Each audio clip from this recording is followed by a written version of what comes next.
Hello team, welcome to another ATP Geopolitics video with myself, Jonathan MS Pearce. Ukraine War news update. First part there for the 4th of August 2024.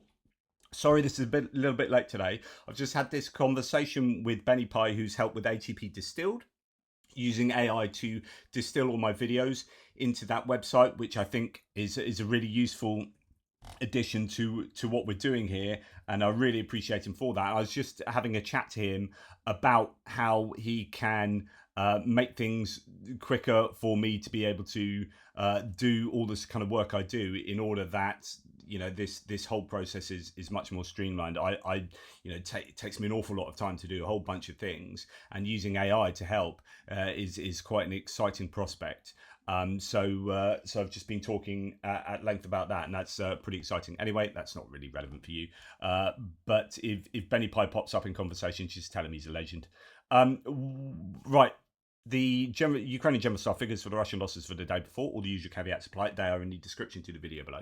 1,150 personnel lost is kind of where it's been over the last few days. It's kind of up and down from 1,000 to 1,300 odd. I think 1,300 something is probably the higher end of the range that we now see, and a lower end of the range is sort of 1,000, just below 1,000.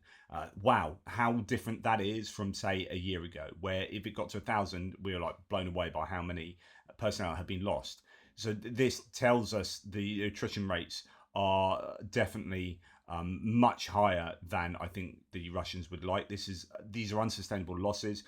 At the best will in the world, the Russians were recruiting 1,000 a day, like 30,000 a month, but people are saying that was probably not correct. There's probably a bit of PR thrown into that. Now, you could argue the same for the Ukrainians here, but I'm fairly sure that anything over 1,000 is beyond what the Russians can replace. I'll be very surprised if they can recruit more than 30,000 a month at the moment. And there are these anecdotes are coming in about like sending untrained people to the front, having a lack of equipment, all these things that we've been seeing for a long time. But that's not the sort of situation if you're able to easily replace your losses and some. So anyway, 5 tanks is lower than daily average. 17 armored personnel vehicles is about the daily average. 59 artillery systems is about 3 times the daily average, give or take. 3 multiple launch rocket systems and 3 anti-aircraft warfare systems. That's fairly high. Depends what they are, of course. 80 vehicles and fuel tanks is incredibly high, and I think you're seeing fewer tanks lost and fewer APVs in these large attacks, or these attacks that are taking place up and down the front line, because you are seeing more quads, golf buggies, motorcycles that then get added into this category. So the high number here is possibly because there are lower numbers here. These are arguably combat asset losses as well in here, largely, or at least partly. 11 pieces of special equipment as well. Right, Andrew Perpetual's not bringing out a loss list today. I think he talked about it earlier. He's got too much on at the moment. But interesting that he says, with regard to personnel losses, and this is kind of indicative as well, reflective of I think a malaise in the Russian forces. It is early in the day, and I've already seen like 9 Russian suicides. Yesterday, there was a Russian murder. 2 scouts were out scouting. One walked ahead of the other. The guy in the back shot the guy in the front and turned around to walk back home. I don't know how many people saw this video. The video was on a tiny channel with like 190 followers, and it's private and set to disable media sharing mode, so you can't screenshot or download the video. But my goodness, there are 2 data points there that are pretty horrific. That the state of affairs for the Russian armed forces at the moment, that the conditions are such that he's already seen in one day. So this is over and above what he's seen in previous days. This is 1 day's worth of extra data. There are 9 Russian suicide videos, and there's a murder video as well of things being so bad that you would shoot maybe your unit commander or someone for some reason you just shoot the guy in front of you and then walk back and pretend it's never happened, or say, oh, we went out on attack, but my man got killed, so I've come back, or whatever it is, and that's caught on drone footage. And my goodness, these things tell us things. I think all the time. It's like, what can we learn from this? So that's why even little tweets from Andrew about what he sees, I think are really important. These anecdotes, when you help us to build up a picture of what things are like on the front lines. As I told you yesterday, there was a really big bit of news. I did a breaking news update. I also included it in my live because it just happened when I was live. But Ukrainian General Staff reported that the Ukrainians had shot had sunk at the Russian Kilo-class submarine Rostov-on-Don that had previously been damaged. There is evidence that there was at least something happening there from satellite imagery. Whether it definitely happened, I don't know if we'll know, but it appears to have disappeared. So that has been sunk after being repaired from being hit by some significant missile strikes. Storm Shadow, I think, missile strikes, or Scalp, it might have been at the time, French Scalp EGs. But yeah, so that has been sunk. We've also got, at the same time, the General Staff claimed that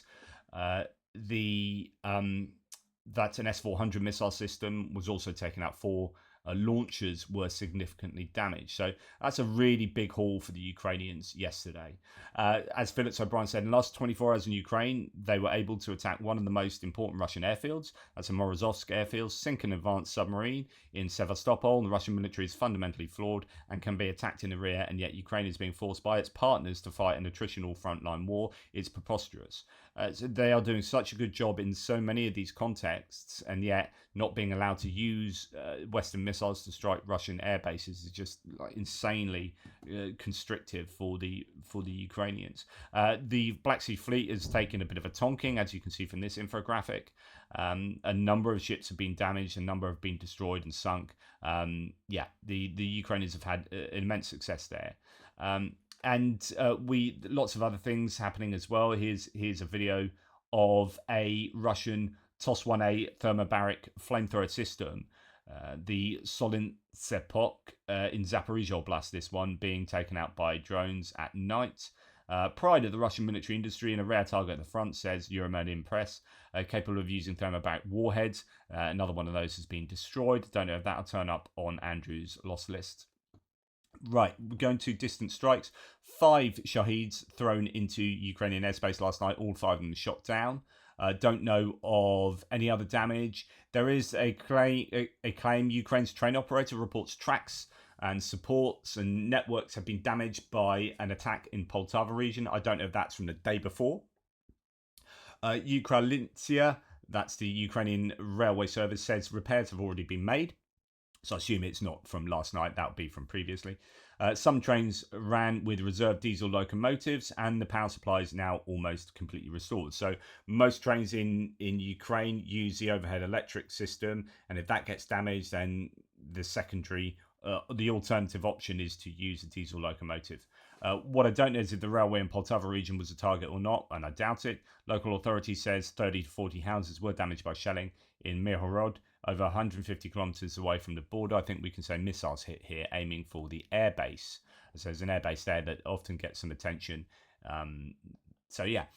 Ukrainian Navy has reported that Russian-occupied Crimea has 5 military airfields, but only 2. Two are without aircraft. So only 3 of the 5 actually have aircraft in. Navy spokesman states that Russian occupiers may have relocated planes to Russia due to logistical challenges in fuel and supply provision. So as the Ukrainians have struck these air bases, they are often striking at the infrastructure at the bases, such as the oil depots and the lubricants, which means you can't effectively fly planes from there. It's not so much about taking the airframes out, it's about taking out the ability for those planes to fly and to be based at that airport and airbase. And if they can't, then you've got to move those aircraft somewhere else, and it could be that they've moved them back to Russia. Are they still able to operate functionally in the same way that they were, but from Russia? Probably not. So this would change the way that the Russians are using their VKS, their Air Force. In Zaporizhia Oblast, the Ukrainian Air Force MiG-29 Fulcrum double taps a Russian-occupied building with French-supplied AASM Hammer guided glide bomb. It finally levels the structure. I mean, some serious, not serious damage. It's destroyed. That building is destroyed. Good to see. The reason I've included this, because let's face it, the Russians use the last claim was 600 of these bombs in the last month. So they're doing this all the time. So you can say, well, whoop-de-doo, Ukraine have done this a few times, Russia do this all the time. I don't know I would like to know the accuracy comparison between the Ukrainians and the Russian use of these weapons. What's important here is the MiG-29s are able to use these. They've been adapted. So when you have a bunch of MiG-29s now coming from Poland, given that there have been attrition of MiG-29s over time, as you would expect, and at some point these old aircraft are going to be unusable. They'll finish their flight hours, and they'll be well beyond their sell by date. And so these new, I say new, scare quotes new, these other MiG-29s coming from Poland will be good for Ukraine still, especially as they can help by dropping these guided glide bombs. So F-16s, yeah, they'll be able to do that as well. But if you've still got MiG-29s that can do that, then they are still an important part of the Ukrainian Air Force. And here's an aftermath of a strike. I don't know what kind of strike, but we've got a Russian hangar that had apparently armored vehicles, motorcycles, and other equipment. Have no idea how much, but you can see a few bits and pieces of equipment there. Just massive destruction to that whole hangar there. The whole thing's just blown up. And then when you go back to thinking, oh my goodness, right, on a daily basis, they're losing 5 tanks, 17 APVs, and all these bits of 80 vehicles and fuel tanks. Well, actually, you've got one strike there is taking out multiple vehicles in that hangar. And that's exactly the sort of destruction. I mean, that's a massive building there, just completely leveled with equipment in. You're thinking that's a really good strike for the Ukrainians. Not one that we particularly know about. I don't know where that is. It might be one that we've just not heard of on any of the news of strikes. And as I said yesterday, when we saw some images, a video of a Russian who said, right, here is an explode. Well, he didn't say that. He was like, as something was exploding in the background. A huge ammo depot, I think, was exploding, and that was one that hadn't been reported. So how often are there strikes on Russian targets that we just don't know about, but it's causing immense amount of damage, and then they get added to these loss lists from say the Ukrainian general staff, and you're thinking, really? I mean, is that possible? And then you're understanding that there's an awful lot that's not going reported, or that the visually confirmed evidence comes out much later after it's happened. Going back to the Morozovsk airfield that had that huge firm's data, like loads of red squares showing some massive explosions.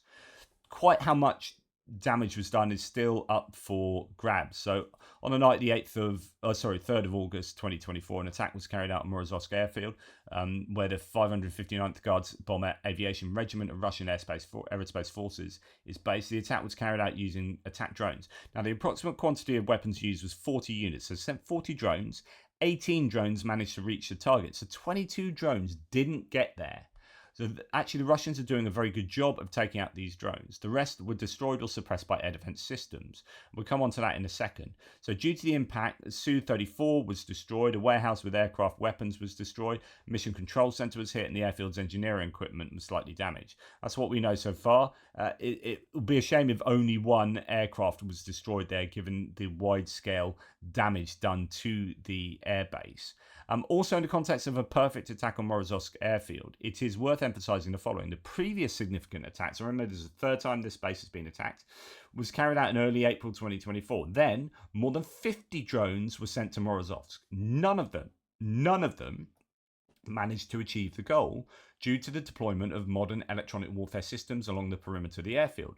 So this is what you'd expect, which is a prime target that has all of those Russian VKS bombers and all of that ordnance stored at the airbase, and crew and expertise and infrastructure. You're going to be protecting this with your very best stuff, you would assume. The drones fell on approach to the airfield in April, and the damage that was done that day was that 2 drones fell on the runway. Apparently, the Ukrainian armed forces have re-equipped their drones, making them more resistant to electronic warfare. So this is possibly one of the issues. So I've talked about how huge amounts of drones sent at a single airfield is what should be happening, and actually it's what has been happening perhaps. But so 50 drones were sent previously and none of them got through, and we only heard like a couple landing on the airbase. You're thinking, oh really? Like, why bother just sending 2 of drones to Morozov. Actually, they sent 50 drones, but electronic warfare has such an impact on them that all of them fell um, as a result, and that's a real challenge for Ukrainians. Now this time they send another 40, but 18, almost half of them got through, which is a vast improvement, but shows, imagine what damage would have been done to that airbase had all 40 drones got through. Instead, you got. I know we looked at those red squares, and I said those are probably one drone each for those red squares, and that was probably about a dozen or so, maybe more, probably about 18 squares, and there you go. That pretty much correlates. So Null Reports talks about this as well, and this is coming from that source there. I don't know whether that is Ukrainian or Russian. Usually well-informed Russian channel Dossier Shipiona reports that on the night. So actually all of that information is coming from a Russian source. So that is interesting that's the case. It gives it slightly more credence. Called enemy attestation sometimes in exegesis of sources. As in, like, it's more believable if it comes from someone who's making a claim to the destruction where it's, they're the enemy, it's not in their best interests to say things like that. A photo appeared, so moving on to other bits and pieces, a photo appeared on the network, probably with the body of a Ukrainian prisoner whose head and limbs were cut off by the Russians. So I discussed this yesterday, but I just said he was dismembered or he was beheaded. Actually, his limbs were cut off as well. It's terrible. And Ukrainian Ombudsman Dmytro Lubinets has urgently appealed to the ICRC and UN and Ukrainian law enforcement agencies about this. Now, there are some horrific photos of this. It just goes to show the sorts of things that are happening that the Russians are doing to Ukrainians. Like, this needs to be, when you have Tucker Carlson and David Sachs and Elon Musk talking about, like, Ukrainians, woe are the Russians, poor Russians, X, Y, and Z. Like, they need to know about this. They need to see pictures like that to just get them aligned with, morality. Right, Euromaidan Press reports that Zelensky is urging again for partners to allow truly long-range strikes on Russian airfields with Western weapons. He also praised recent attacks by Ukrainian drones, saying Ukraine must destroy those bases from where Russia launches strikes and conducts bombing. There are some rumours that the Ukrainians have been able to do this, but these are just rumours. Some have been saying, someone was saying in a thread yesterday that there is, some, not evidence, but attestation to the idea that they are actually able to strike slightly further at the moment. Don't know whether that's got anything to do with the release of the prisoners. That's been done. Maybe the Americans will start allowing the Ukrainians to do something like this, or whether it's just complete nonsense. Who knows? It's a rumor, nothing more. Okay, about 200 people have been evacuated in the Russian regions of Buryatia and Transbaikalia due to floods. So again, real problems taking place in some of these regions in Russia. State of emergency has been declared there. 3 bridges and a federal highway have been damaged. Is this as a result of under-investment in infrastructure in Russia over decades? Is this anything to do with the war? Would money spent on the war have been spent on stuff like this? We have seen way more issues in Russia concerning flooding and fire as well, fire and floods, than I'm sure we would have done in previous years. Now, Benny Pye was talking about this. Yes, several times I've talked about him today already. And I didn't know about this, but in the spy swap that happened, or the prisoner exchange, so you had people like Kara-Murza and Paul Whelan coming back to the States, and you had people going the other way. We heard that Germany, Slovenia, Norway countries were helping US to quite some degree with this swap. Well, BBC News reports spies' children did not know they were Russian. The children of a Russian spy couple who returned home on Thursday after the largest prisoner swap between the West and Russia since the Cold War only found out their nationality on the flight to Moscow. Artem Viktorovich Dultsev and Anna Valerevna Dultseva were posing as an Argentine couple living in Slovenia when they were jailed there. The children did not speak a word of Russian and did not know who President Vladimir Putin was, asking their parents who was greeting them upon their arrival, the Kremlin spokesperson Dmitry Peskov said. In total, 24 people jailed in 7 different countries were exchanged on Thursday. 16 were Western prisoners detained in Russian jails, and 8 were Russian prisoners held in the US, Norway, Germany, Poland, and Slovenia. Among them was Wall Street Journal Guskovic. The Russian family of 4 were warmly welcomed, and Mrs. Dultseva and her daughter receiving flowers and a warm embrace from President Putin. Putin spoke to them in Spanish, indeed. Buenas noches, the president said to the spy's children as he greeted them in Spanish. As reported by Argentinian media, the couple were known as Maria Maya and Ludwig Gish and arrived in Slovenia sporting their Argentinian passports in 2017. Husband set up a startup IT company under his alias name, and the wife had an online art gallery. The family used Ljubljana as their base, and it was not until 2022 that the couple were arrested by Slovenian police on espionage charges. This is what happens quite often, which the Russians, these espionage projects are really long term. Like, they have people, like there were Portuguese, weren't there? A couple who weren't Portuguese, but they were in Portugal. No, not Brazilian. I think they were in Brazil for so long, and then they come abroad as Brazilians and then set up in Europe. But these are Russians that have been like long term in, like 10 years into creating this identity, and they don't get to do the actual espionage bit, the useful stuff for Russia until like 10 years later. It's not like, right, we got a job for you, James Bond. Go out and do this. See you back here in 3 weeks. It's like, we've got a job for you guys. We want you to embed yourself in this country for 10 years and then leave that country, but pretend you're from that country, go to somewhere in Europe, set up as an Argentinian couple or as a Brazilian couple or whatever, and then start doing something 2 years after you are in that country, and you're going to do it for Russia, even though you're in this case, Slovenia, and you're supposed to be Argentinian.